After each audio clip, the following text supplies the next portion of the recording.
सत श्री अकाल जी। वाहिगुरू जी का खालसा वाहिगुरू जी की फतेह। पहला तो साढ़े जिहड़े जवान आ नौजवान आ जदों उन्होंने आके संबोधन करना स्टेज तो बोलना ये गल्लां सुनने वालियां, क्योंकि मैनू छोटे हिंदू तो ही जिवें कहंदे आ बजुर्गों का चंडिया होया या उस्तादां का चंडिया होया सानू तरीके सलीके तहजीब लियाकत इन्हां चीज़ों बारे बड़ा सिखाया जाता सी। किसी का आदर मान सत्कार किवें करना इस चीज़ बारे बड़ा सिखाया जाता सी। जदों तुसीं मंच ते आउणा तो कोई बजुर्ग आउंदा तो मंच नूं सन्मान दे के एडा उहदी बॉडी लैंगुएज च ही एक आदर सत्कार हुंदा। आपदे जोड़े ला के उत्थे जुत्ते ला के बूट ला के रख के ते बजुर्ग फिर मंच ते चढ़ के ते संगत नूं संबोधन करदा। ये बहुत बड़ा सन्मान आ जदों सानूं मंच दिता जाता भी तुसीं हुण संगत नूं संबोधन करना ते संगत ने बैठ के तुहाडे विचार सुनने आ। सो जिहड़े नौजवान आउंदे आ इत्थे मैनूं लगदा इस गल दी यही तहजीब आ। इस गल का बहुत ध्यान रखना चाहिए बाई जी, तुहानूं भी या थोड़े तो पहलां भी जिहड़े आए सी। ये छोटियां छोटियां गल्लां इन्हां च किसी दी आपां बेइज्जती नहीं कर रहे हुंदे पर आपदी तहजीब ही दस रहे हुंदे आ भी असीं किते ना किते खता क्यों खाने आ। खता इसे करके खाने आ असीं छोटियां गल्लां दा ध्यान नहीं दिंदे, वड्डियां गल्लां वल ज़्यादा ध्यान दिंदे आ। जे असीं छोटियां गल्लां नूं नहीं समझांगे तो वड्डियां गल्लां नूं समझण दी एबिलिटी भी साडे च नहीं आउंदी। इस करके गल ऑब्जर्वेशन तो छोटियां गल्लां तो शुरू हुंदी आ ते फिर ही एक सोच विकसित हुंदी आ। एक प्रोसैस है, एक एवोल्यूशन आ ते इंसान दी सोच उस जगह ते जाके बिरती उहदी लग जांदी आ जिथे फिर जदों तुसीं मंच तो भी संबोधन करते हो फिर तुहानूं ये कहना नहीं पैंदा भी मैं मंच तो संबोधन नहीं करता हुंदा, फिर संगत सुनूगी।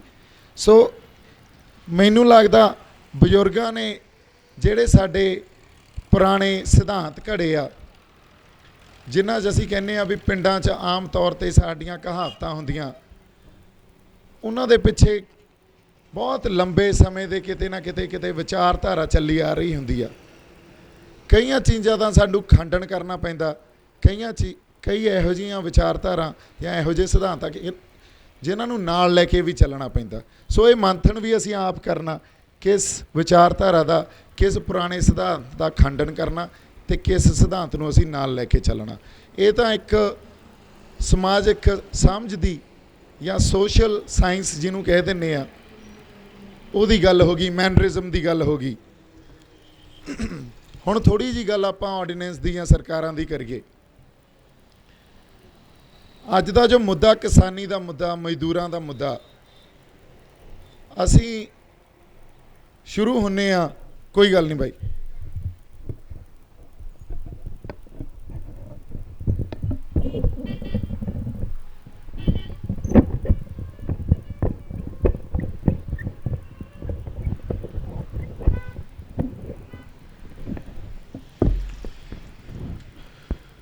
असीं शुरू हुन्ने आ 1960 1966 चों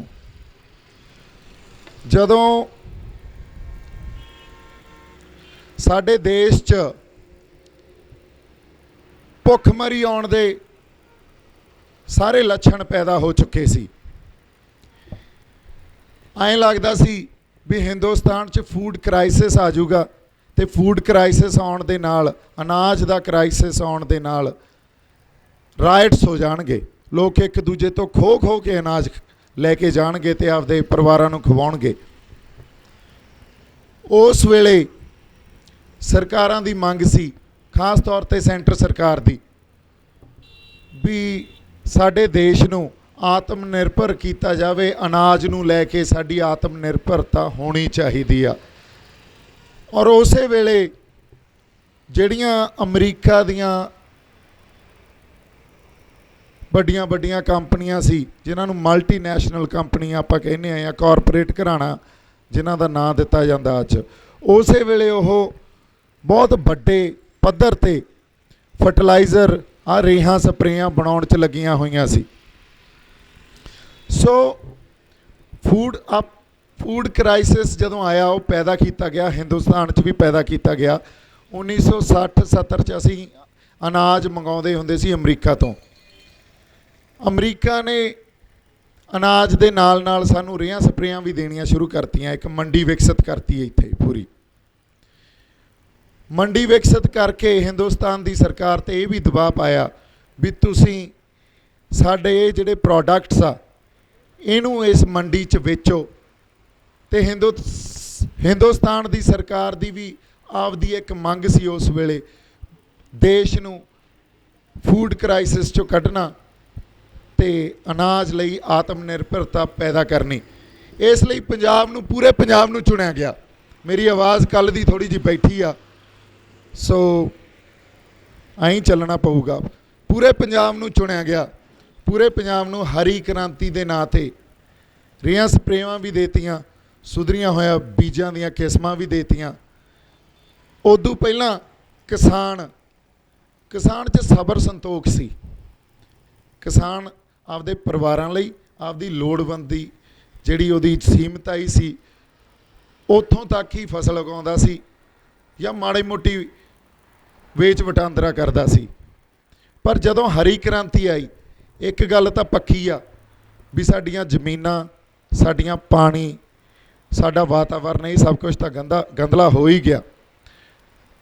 नाल किसान दियां भुੱਖਾਂ भी चमकातियां, क्योंकि जदों किते किले चों 20 मण पैदा हुंदी होवे कणक ते वो कुछ क सालां 'ਚ 40 मण ते आ जे ते साडे कोले पैसे दुगने बनन लग जाण ते खेती दे इनपुट कॉस्ट सी, जिहड़ी इनपुट कॉस्ट दा मतलब हुंदा उस वेले लेबर भी असीं आप करदे सी।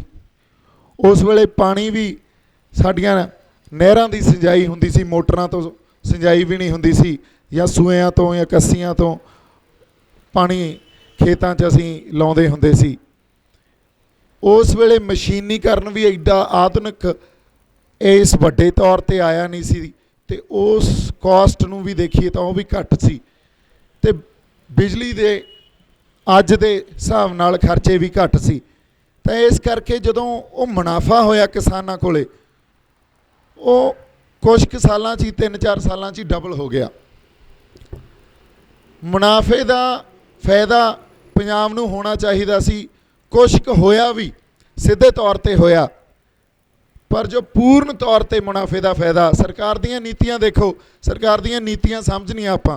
पूर्ण तौर पर मुनाफे का फायदा होना चाहिदा सी, वो पंजाब उठा उहनूं चक नहीं सकिया। क्यों नहीं चक सकिया? क्योंकि सानू किसानी तो दे दी गई। वो क्यों दी गई?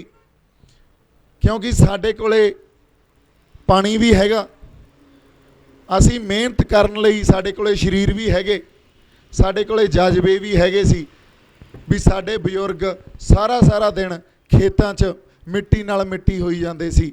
हल वाह लो, रात नूं चाहे पानी ला लो, साडे बजुर्गां ने मुहारत हासिल कर ली सी तो खेती का स्किल भी सीगा साडे कोले। इस करके पूरी पंजाब की जरखेज़ जमीन आ जिहड़ी उहनूं चुनिया गया हरी क्रांति लई।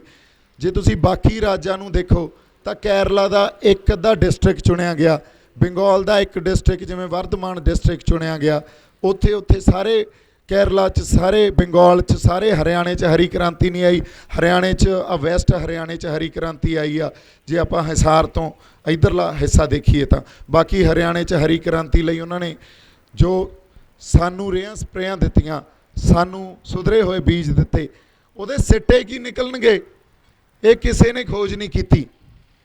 ਜਿਹੜੇ ਵਿਗਿਆਨੀ बैठे सी खेतीबाड़ी यूनीवर्सिटियां च उन्होंने भी खोज नहीं की। सिट्टे की निकले? साडे जीव जंतु तितर सहे साडे हुंदे सी, साडे चिड़ियां, कां, तोते, होर बहुत तरह के पंछी हुंदे सी। मालवे की जे मैं गल करां, किकरां, मले, उत्थे निम्मा, डेकां ते अपने इस होर बहुत तरह के दरख्त हुंदे सी। हौली हौली वो सब गायब होने शुरू हो गए, क्योंकि ईकोलॉजिकल जदों किते आपां विकास लियाउणा होवे या सुधार लियाउणा होवे, उहदे नाल नाल तुहानूं वातावरण की नॉलेज होनी, वातावरण की जानकारी होनी, जिन्हों मॉडर्न ਲੈਂਗੁਏਜ 'ਚ ਈਕੋਲੋਜੀਕਲ ਲਿਟਰੇਸੀ ਕਿਹਾ ਜਾਂਦਾ, ਇਹ ਹੋਣੀ ਬਹੁਤ ਜ਼ਰੂਰੀ ਆ। ਈਕੋਲੋਜੀਕਲ ਲਿਟਰੇਸੀ ਨੂੰ ਕੰਪਲੀਟਲੀ ਇਗਨੋਰ ਕੀਤਾ ਗਿਆ। ਜਿਹੜੇ ਵਿਗਿਆਨੀਆਂ ਨੇ ਸੁਧਰੀਆਂ ਬੀਜਾਂ ਦੀਆਂ ਕਿਸਮਾਂ ਸਾਨੂੰ ਦਿੱਤੀਆਂ ਜਾਂ ਰੇਹਾਂ ਸਪਰੇਆਂ ਸਾਨੂੰ ਦਿੱਤੀਆਂ, ਉਹਨਾਂ ਨੂੰ ਸਰਕਾਰ ਸਨਮਾਨ ਦਿੰਦੀ ਸੀ, ਤਗਮੇ ਦਿੰਦੀ ਸੀ। ਤਾਂ ਇੱਕ ਵਾਰੀ ਮੈਂ ਸਾਡੇ ਬਹੁਤ ਇਤਿਹਾਸਕਾਰ ਆ, ਬੜਾ ਖੋਜ ਕੀਤੀ ਆ, ਉਹਨਾਂ ਨੇ ਸਰਦਾਰ ਅਜਮੇਰ ਸਿੰਘ ਜੀ, ਉਹਨਾਂ ਦੀ ਇੰਟਰਵਿਊ ਸੁਣ ਰਿਹਾ ਸੀ। ਉਹਨਾਂ ਨੇ ਕਿਹਾ ਮੈਨੂੰ ਅਮਰੀਕਾ 'ਚ ਕਿਸੇ ਨੇ ਸਵਾਲ ਕਰਤਾ ਵੀ ਜਿਹੜੇ ਤੁਹਾਡੇ ਆ ਗ੍ਰੀਨ ਰੈਵੋਲਿਊਸ਼ਨ ਲਿਆਉਣ ਵਾਲੇ ਪੰਜਾਬ ਦੇ ਵਿਗਿਆਨੀ ਆ, ਸਰਕਾਰ ਨੇ ਉਹਨਾਂ ਨੂੰ ਮਾਣ ਸਨਮਾਨ ਦਿੱਤਾ, ਜਾਂ ਤਾਂ ਉਹ ਮੂਰਖ ਆ ਜਾਂ ਸਿਰੇ ਦੇ ਚਲਾਕ ਆ। ਉਹ ਕਹਿੰਦੇ ਕਿਵੇਂ? ਕਹਿੰਦੇ ਮੂਰਖ ਤਾਂ ਵੀ ਜਦੋਂ ਉਹਨਾਂ ਨੇ ਆਪ ਸੁਧਰੀਆਂ ਬੀਜਾਂ ਦੀਆਂ ਕਿਸਮਾਂ ਦਿੱਤੀਆਂ, ਜਦੋਂ ਰੇਹਾਂ ਸਪਰੇਆਂ ਦਿੱਤੀਆਂ, ਉਦੋਂ ਉਹਨਾਂ ਨੂੰ ਇਹ ਨਹੀਂ ਪਤਾ ਸੀ ਵੀ ਇਹ ਧਰਤੀ ਦਾ ਗਾਂਹ ਜਾ ਕੇ ਕੀ ਹੋਊ, ਇੱਥੋਂ ਦੇ ਪਾਣੀ ਦਾ ਕੀ ਹੋਊ, ਇੱਥੋਂ ਦੇ ਵਾਤਾਵਰਨ ਦਾ ਕੀ ਹੋਊ। ਜਿਹੜਾ ਕੈਂਸਰ ਹੋਈ ਜਾਂਦਾ, ਚਮੜੀ ਦੇ ਰੋਗ ਹੋਈ ਜਾਂਦੇ ਆ, ਇਹ ਉੱਥੋਂ ਦੇ ਨਤੀਜੇ ਹੀ ਸਾਡੇ ਸਾਹਮਣੇ ਆ। ਜਾਂ ਚਲਾਕ ਆਏ ਆ ਵੀ ਅੱਜ ਪੰਜਾਬ ਨੂੰ ਆਪਦੇ ਹਿਸਾਬ ਨਾਲ ਵਰਤ ਲਓ ਅਤੇ ਮੁੜ ਕੇ ਜੋ ਹੋਊ ਸਾਨੂੰ ਪਰਵਾਹ ਨਹੀਂ, ਅਸੀਂ ਹੋਰ ਧਰਤੀਆਂ ਨੂੰ ਪੈਦਾ ਕਰਕੇ ਉਹਨਾਂ ਨੂੰ ਵਰਤ ਲਾਂਗੇ। ਇਹ ਤਾਂ ਮੰਡੀਆਂ ਪੈਦਾ ਕਰਦੇ ਆ। ਅਤੇ ਮੈਨੂੰ ਐਂ ਲੱਗਦਾ ਵੀ ਇਹ ਮੂਰਖ ਨਹੀਂ ਸੀ, ਇਹ ਸਿਰੇ ਦੇ ਚਲਾਕ ਸੀ। ਸਰਕਾਰਾਂ ਸਿਰੇ ਦੀਆਂ ਚਲਾਕ ਸੀ। ਇਹਨਾਂ ਨੂੰ ਪਤਾ ਸੀ ਇਸ ਵੇਲੇ ਪੰਜਾਬ ਨੂੰ ਵਰਤ ਲਓ। ਪੰਜਾਬ ਨੂੰ ਵਰਤਿਆ ਗਿਆ 30-40 ਸਾਲ ਬਹੁਤ ਵੱਡੇ ਸਾਜ਼ਿਸ਼ ਦੇ ਅਧੀਨ, ਕੌਨਸਪੀਰੇਸੀ ਦੇ ਅਧੀਨ ਵਰਤਿਆ ਗਿਆ। ਜਦੋਂ ਸਾਡੇ ਇਹੋ ਜਿਹਾ ਕ੍ਰਾਈਸਿਸ ਆ ਗਿਆ ਵੀ ਸਾਡੀਆਂ ਭੁੱਖਾਂ ਵੀ ਚਮਕਾ ਦਿੱਤੀਆਂ ਗਈਆਂ, ਸਾਨੂੰ ਉੱਥੋਂ ਫਾਇਦਾ ਹੋਇਆ, ਪਰ ਉਹ ਫਾਇਦਾ ਸਾਨੂੰ ਫਰਿੱਜਾਂ ਵੀ ਦੇਤੀਆਂ, ਸਾਨੂੰ ਏਸੀ ਵੀ ਦੇਤੇ, ਸਾਨੂੰ ਕੂਲਰ ਵੀ ਦੇਤੇ, ਸਾਨੂੰ ਮੋਟਰਸਾਈਕਲ ਵੀ ਦੇਤੇ। ਨਾ ਤਾਂ ਇੱਥੇ ਕੂਲਰ ਬਣਦੇ ਸੀ, ਨਾ ਉਦੋਂ ਏਸੀ ਬਣਦੇ ਸੀ, ਨਾ ਮੋਟਰਸਾਈਕਲ ਬਣਦੇ ਸੀ। ਇਹ ਮੈਨੂਫੈਕਚਰਿੰਗ, ਨਾ ਟਰੈਕਟਰ ਬਣਦੇ ਸੀ। ਇਹ ਸਾਰਾ ਕੁਝ ਬਾਹਰਲੀਆਂ ਕੰਪਨੀਆਂ ਉਹੀ ਪੈਸਾ ਜੋ ਅਸੀਂ ਇੱਥੋਂ ਕਮਾਉਂਦੇ ਸੀ ਇਹਨਾਂ ਨੂੰ ਦੇ ਦਿੰਦੇ ਸੀ ਅਤੇ ਜਾ ਕੇ ਬਾਹਰਲੀਆਂ ਕੰਪਨੀਆਂ ਕੋਲ ਹੀ ਵਾਪਸ ਚਲਾ ਜਾਂਦਾ ਸੀ। ਇਹ ਕੌਨਸਪੀਰੇਸੀ ਥਿਊਰੀ ਅਸੀਂ ਕਦੇ ਸਮਝ ਹੀ ਨਹੀਂ ਸਕੇ।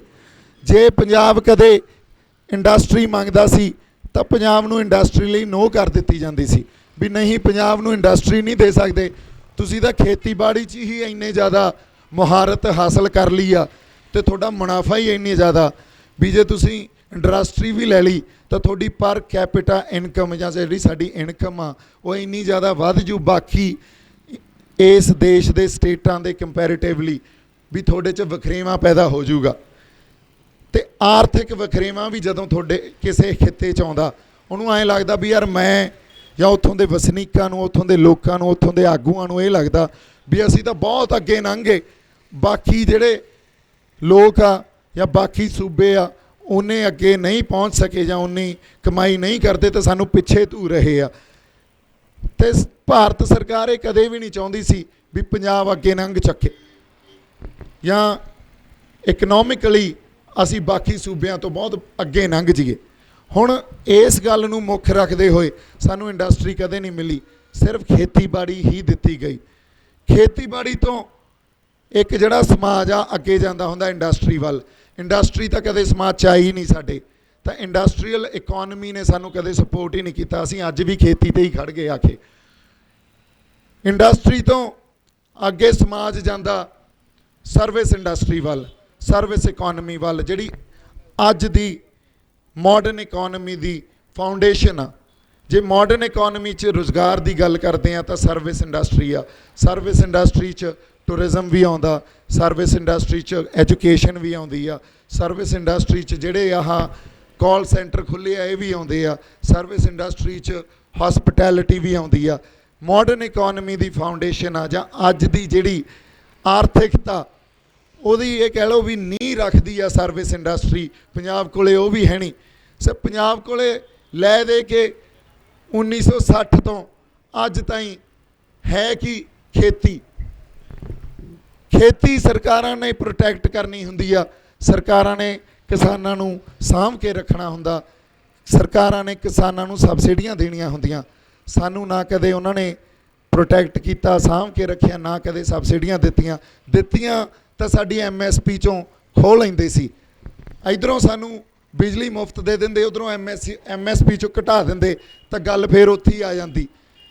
ये नीतियां भी साडे कदे समझ नहीं आईयां या साडे बजुर्गां दे, क्योंकि असीं तां मंगदे ही दान, भरोसा दान दा, अरदास च असीं भरोसा दान मंगदे आ। तो बजुर्गां नूं तां ऐ हुंदा सी भी साडे आगू, असीं उन्हां नूं वोटां पाईआं, वो साडे लई काम करनगे, पर आगूआं ने गदारियां कीतियां साडे लई, साडे आगूआं ने भी नहीं काम कीता। सो गल कित्थे आके अड़ गई? कल्ली खेती ते। जे खेती ते गल अज भी खड़ी आ, हुण इंडिया दी GDP फिरदी आ -23 ते। GDP की हुंदी है ये भी आपां समझ लैंदे आ। कोई सैक्टर बजुर्ग बैठे आ, जे किते कोई गल नहीं, कोई लफ्ज़ इहो जिहा अंग्रेजी का नहीं पता लगता, तो प्लीज़ तुसीं उत्थों ही हत्थ खड़ा कर दो जी, ਉਹਦੀ ਪੰਜਾਬੀ भी ਆਪਾਂ ਲੱਭਣ ਦੀ कोशिश करांगे। कई वारी मेरी इन्नी मुहारत नहीं हुंदी उस पंजाबी दे लफ्ज़ ते, तो कोई बंदा सुजैसट कर दूगा, क्योंकि आपां गलबात ही कर रहे हैं दे प्रोडक्ट्स जिहड़ी फसल पैदा करते हैं। आई कोई कंपनी मोटरसाइकिल बनाउंदी आ, आई सर्विस इंडस्ट्री आपदी सर्विसिज दिंदी आ। इस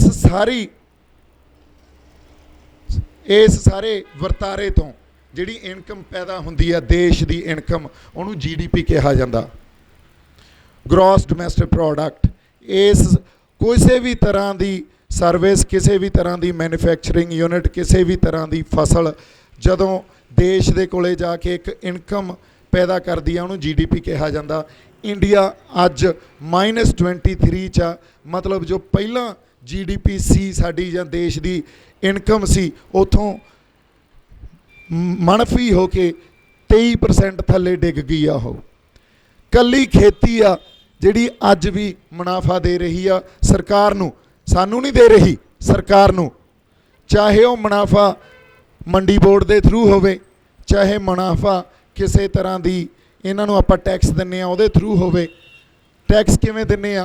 क्योंकि असीं अज पानी भी सरकार तो खरीदते हैं, असीं बिजली भी सरकार तो खरीदते हैं, असीं मशीनरी भी कंपनियां तो खरीदते हैं, सानू लेबर कॉस्ट भी यूनीयन के हिसाब नाल लेबर रेट के उत्ते देनी पैंदी आ। सो ये जिहड़ियां सारियां साडे खर्चे आ, ये जांदे असल च सिरे ते सरकार कोल ही आ। तो कल्ली खेती आ जिहड़ी सरकार नूं अज मुनाफा दे रही है, बाकी सारी चाहे सर्विस इंडस्ट्री होवे इस देश की, चाहे मैन्युफैक्चरिंग यूनिट होवे, वो घाटे च। हुण सरकार ने इन्हां कंपनियां नूं मंडियां तैयार करके देनियां, क्योंकि ये कंपनियां ने सरकारां नूं पालना हुंदा, फंड देने हुंदे आ। मैं बड़े पंजाबी ते सौखे लफ्ज़ां च गल कर रहा ताकि सारिਆਂ दी समझ च आ जाए। टैक्नीकल भाषा आपां यूज़ करांगे, कई वारी वो समझ च आउणी औखी हो जाती है। सो सरकारां ने कंपनियां नूं पालना, कंपनियां ने सरकारां बनाउणियां, उन्हां नूं फंड देने, उन्हां ने इलैक्शन लड़ने आ। इस टाइम जिहड़ी साडी हुक्मरान धेर आ, वो तो सीधे तौर पर इस गल ते आ गई आ भी असीं अंबानी, अदानी, गोदरेज या कोई हीरो होंडा हो जे या ये सारे यूनिट हो जाण, इन्हां नूं पालांगे, क्योंकि साडे कोले जिहड़ा इन्हां तो पैसा आउंदा ਉਹਨੂੰ भी यूनोनिमस रखा जाऊगा, मतलब वो बारे कोई जानकारी देने की कोई जरूरत नहीं। ये भी यही बिल लैके आए आ। तो उस कंपनी नूं इनकम टैक्स दे सैक्शन 80C दे अधीन रियायत भी दी जाऊगी, वो सारी इनकम माफ़ भी की जाऊगी, तो वो उन्होंने रियायत मिलूगी। सो ये जड़ा सारा इन्होंने गलबा रच लिया, कंपनियां नूं मंडी खड़ी करके देण दा। हुण इन्हां दी नज़र पै गई है पंजाब हरियाणा की किसानी ते। इन्हां ने की सोचिया भी इत्थे किसान अज भी मुनाफा कमा रहे आ, जिवें मर्जी करते आ, जिउंदे आ। पंजाब की इकोनमी अज भी 55 तो 60% सिर्फ खेतीबाड़ी ते खड़ी आ। अज भी बजुर्ग जे किसी ने बाहर भेजना मुंडियां नूं खेतों चों ही पैसा कढ़ के दिंदे आ, जे विआह करने आ तां भी खेतों चों ही पैसा कढ़ के दिंदे आ। अज भी असीं उस सिद्धांत ते खड़े आ भी जमीन मरे पए नूं भी रोटी दिंदी आ। ते किसान या पंजाब दा किसान या हर ਸ਼ਖਸੀਅਤ ਹਰ ਵਿਅਕਤੀ ਪੰਜਾਬ ਦਾ ਜੁੜਿਆ ਹੀ ਜ਼ਮੀਨ ਨਾਲ ਆ। ਅਸੀਂ ਜੇ ਅੱਜ ਕੰਪਨੀਆਂ ਨੂੰ ਆਪਦੇ ਸਿਰ ਤੇ ਭਾਲਿਆ, ਕੰਪਨੀਆਂ ਨੇ ਤਾਂ ਟਾਰਗੇਟ ਦੇਖਣੇ ਹੁੰਦੇ ਆ, ਕੰਪਨੀਆਂ ਨੇ ਤਾਂ ਮੁਨਾਫਾ ਦੇਖਣਾ ਹੁੰਦਾ, ਕੰਪਨੀਆਂ ਨੇ ਇਹ ਨਹੀਂ ਦੇਖਣਾ ਵੀ ਤੁਹਾਡੇ ਕਿੰਨੇ ਕੁ ਅਹਿਸਾਸ ਜੁੜੇ ਆ ਤੁਹਾਡੀ ਜ਼ਮੀਨ ਨਾਲ, ਤੁਹਾਡੀ ਕਿੰਨੀ ਕੁ ਹੋਂਦ ਜੁੜੀ ਆ ਤੁਹਾਡੀ ਜ਼ਮੀਨ ਨਾਲ। ਜਦੋਂ ਬਾਬੇ ਨਾਨਕ ਨੇ ਕਰਤਾਰਪੁਰ ਹਲ ਵਾਹੁਣ ਲੱਗ ਗਿਆ ਸੀ, ਉਦੋਂ ਹੀ ਸਾਨੂੰ ਦੱਸਤਾ ਸੀ ਵੀ ਸਾਡੀ ਹੋਂਦ ਹੀ ਇਸ ਧਰਤੀ ਨਾਲ ਜੁੜੀ ਆ। ਜਦੋਂ ਗੁਰੂ ਨਾਨਕ ਸਾਹਿਬ ਨੇ ਇਸ ਸਾਰੀ ਜ਼ਮੀਨ ਨੂੰ, ਇਸ ਵਾਤਾਵਰਨ ਨੂੰ ਸੰਬੋਧਨ ਕੀਤਾ ਸੀ, ਪਵਨ ਨੂੰ ਗੁਰੂ ਕਿਹਾ ਸੀ, ਗੁਰੂ ਦਾ ਦਰਜਾ ਦਿੱਤਾ ਸੀ। ਪਵਨ ਗੁਰੂ, ਅੱਗੇ ਤੁਸੀਂ ਦੱਸੋ ਕੀ ਆ? ਮਾਤਾ ਧਰਤ ਮਹੱਤ, ਇਦੋਂ ਉੱਤੇ ਅਸੀਂ ਕੀ ਦਰਜਾ ਦੇ ਦਈਏ? ਪਵਨ ਗੁਰੂ, ਪਾਣੀ ਨੂੰ ਪਿਤਾ ਕਹਿਤਾ, ਮਾਤਾ ਨੂੰ ਧਰਤ, ਜਿਹੜੀ ਸਾਡੀ ਮਾਤਾ ਉਹ ਧਰਤ ਆ ਸਾਡੀ, ਉਹ ਸਾਡੀ ਇਹ ਧਰਤੀ ਆ। ਇਹ ਅਹਿਸਾਸ ਕੰਪਨੀਆਂ ਦੇ ਥੋੜ੍ਹੀ ਜੁੜੇ ਹੋਣਗੇ, ਉਹਨਾਂ ਨੇ ਬਾਬੇ ਨਾਨਕ ਦੀ ਬਾਣੀ ਥੋੜ੍ਹੀ ਪੜ੍ਹਨੀ ਆ। ਅਸੀਂ ਕਹਿੰਦੇ ਆ ਸਾਡੀ ਹੋਂਦ ਦੀ ਲੜਾਈ ਆ। ਕਿਉਂ ਹੋਂਦ ਦੀ ਲੜਾਈ ਆ? ਹੋਂਦ ਸਾਡੀ ਗੁਰੂ ਨਾਨਕ ਸਾਹਿਬ ਦੇ ਫਲਸਫੇ 'ਚ ਪਈ ਆ। ਹੋਂਦ ਸਾਡੀ ਧਰਤੀ, ਜਦੋਂ ਅਸੀਂ ਅੱਜ ਵੀ ਕਹਿੰਦੇ ਆ ਇਹ ਮਰੇ ਪਏ ਨੂੰ ਵੀ ਰੋਟੀ ਦਿੰਦੀ ਆ, ਉੱਥੇ ਪਈ ਆ। ਇਹ ਗੱਲਾਂ ਨਾ ਸਰਕਾਰਾਂ ਦੇ ਸਮਝ 'ਚ ਆਉਂਦੀਆਂ, ਨਾ ਕੰਪਨੀਆਂ ਦੇ ਸਮਝ 'ਚ ਆਉਂਦੀਆਂ। ਸਾਡੇ ਉੱਤੇ ਕਾਨੂੰਨ ਬਣਾ ਕੇ ਲੈ ਆਉਂਦੇ ਆ ਅਤੇ ਅਸੀਂ ਕਹਿੰਦੇ ਆ ਕਾਨੂੰਨ ਮਾੜੇ ਆ। ਸਾਡੀਆਂ ਗੱਲਾਂ ਉਹਨਾਂ ਨੂੰ ਕਿੱਥੋਂ ਸਮਝ ਆਉਣਗੀਆਂ ਅਤੇ ਕਿੱਥੋਂ ਕਿਸਾਨ ਯੂਨੀਅਨ ਇਹ ਗੱਲ ਸਮਝ ਲੂਗੀ ਜਿਹੜੀ MSP ਦੀ ਅਤੇ APMC ਦੀ ਮੰਡੀ ਬੋਰਡ ਦੀ ਗੱਲ ਕਰਦੀ ਆ।